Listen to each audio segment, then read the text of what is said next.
Crosse, Wisconsin, a river city of bluffs and bridges. A community where people look out for each other. But tonight is about more than a city. It's about a family, Alex and Moran and their son Charlie. A life far too short, yet powerful enough to spark a movement. And it's about you. Being here tonight is not an accident. It's a choice. A choice to show up. A choice to show up for Alex, for Moran, for Charlie, and for the greater good. That choice matters. Wisconsin has a word for that kind of momentum. Forward.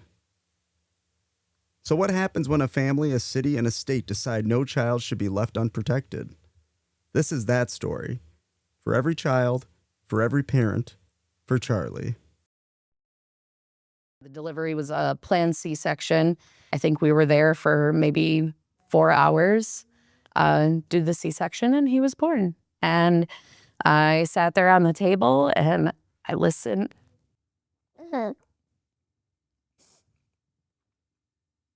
And I listened, just waiting to hear him cry. And then he did. And he did, and it was amazing. It was the greatest sound because we were told not to expect that. My name is Bethany Bright. I'm the childcare director and co-owner here at the Bright Play School. We're required by licensing to be first aid, CPR, AED certified. Here, so when she told us about the heart condition, I was like, well, yeah, we'll do anything we can. Certification is required. Training is expected. But what good is training without the tool that can save a life? The form is there. The function is missing. For every minute that somebody goes without help, their chances of survival goes down 10%. 10%. Every minute. Do the math. How long until there is nothing left to save? In our jurisdiction, the city of La Crosse, the school system has an AED in each building. The city-owned buildings all have them. Child care centers, there's some that have them, some that may not. Access and time and knowledge on how to use the equipment is important. And this little man, this is Tate, and he will be 9 months old. He was born with a heart condition called tetralogy of Fallot. And that condition is essentially 4 different heart defects in one. Because I know how challenging it is to find daycare, and especially challenging when you have, medically complex kids. What does a parent do? Trust the system? Hope the city has what's needed? Or pray nothing ever goes wrong?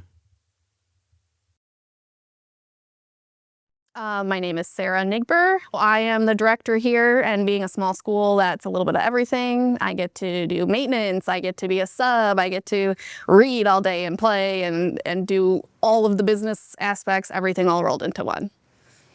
There is an AED upstairs, and our facility is in the basement of a church. So going up the stairs, through sets of doors, locating the AED, making sure everybody on staff knows where it is in space that's really not our everyday space is challenging enough when every second counts. Wisconsin State DCF licensing says all, even leads and assistants and our cook, and if we had a cleaner that was here during the day, they would all have to be certified in child and adult first aid, CPR, and AED. Everyone trained, everyone certified. Why stop there? Why not complete the circle? When you have the people, you have the equipment, and you have the training, whether that equipment is the knowledge or an AED, you put them together. You need each one of those components to be successful in saving a life in sudden cardiac arrest.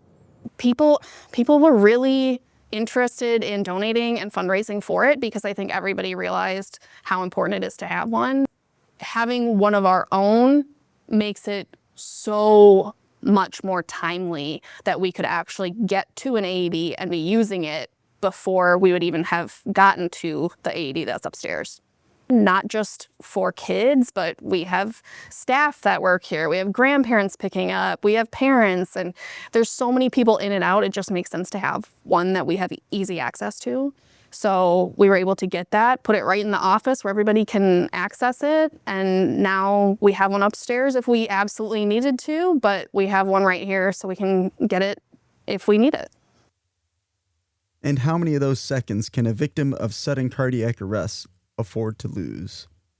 A big part of my role as the community risk educator here is to make those connections across the community. And we work with several organizations to address sudden cardiac arrests in the city specifically, but then the region. We're following national measures because this is an issue across the state. How do we encourage people to respond? You don't have to be afraid to act. A big part of that is getting out there and teaching people they can. That's a big part of what I want to do. That's part of my mission. Molly McCormick calls it her mission. And what would happen if we decided to do the same? What if this city decided to lead? Agencies and groups to collaborate on, AED initiatives for the community and basically pooling their resources. The power comes with collaboration. So what's missing? Not the people, not the will, just the access. Collaboration can fill that gap when we decide it should. There's so many people that could be impacted by having something like an AED. They're important. I think everybody knows they're important. It's just a matter of getting them in the right hands.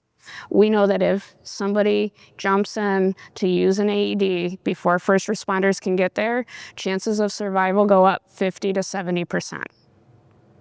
50 to 70% from one tool, where the difference can be $1,000 piece of equipment. 50 to 70%. What if that number applied everywhere? To every state licensed child care center in Wisconsin? No. Okay, she's a nurse practitioner. You might see her sometime, but anyway, she's on our team. She's one of our team members. So. Gotcha. Yep. So we got one other thing for you. Before I was born. Oh yeah? You figured it out before he was born, huh? Yep. Yep. All right, so we are super proud to be pioneering the very first AED in our mission to put one in every registered child care center in La Crosse, and you guys are the recipient of the very first one. We're so excited and proud that you're willing to take this on and help make La Crosse kids safer. So thank you very much. Thank you guys. Yeah, this is super cool. So open it up and take a quick peek. Just put the battery in to make sure it works. Yeah.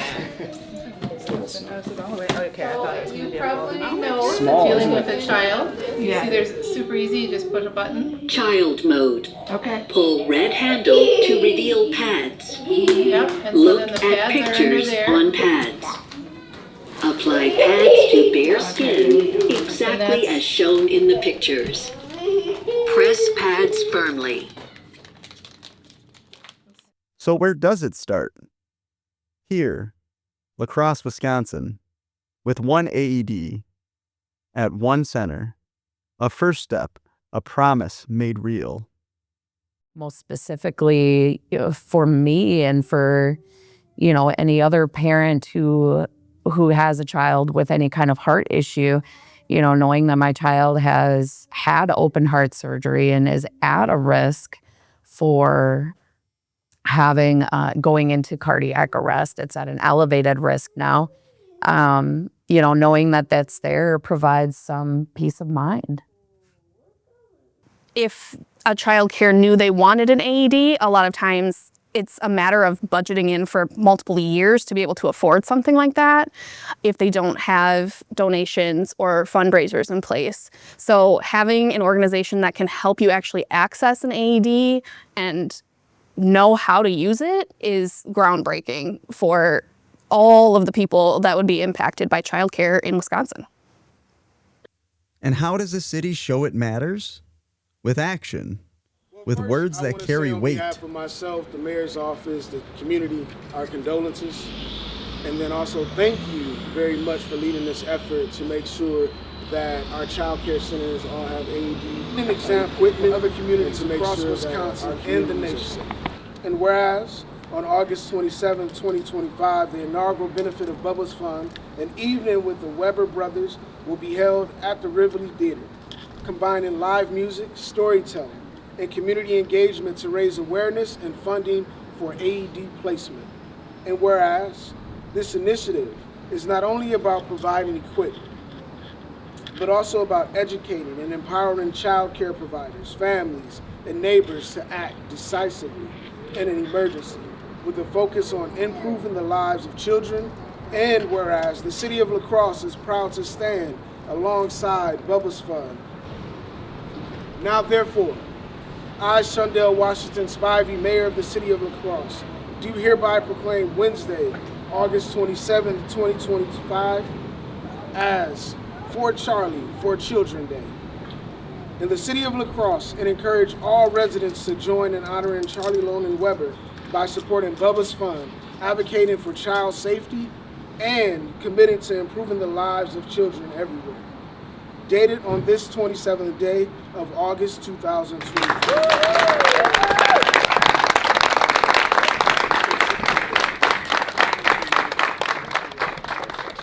On the steps of City Hall, Mayor Shondell Washington Spivey proclaims August 27th, For Charlie, for Children Day, a city saying, "This is who we are."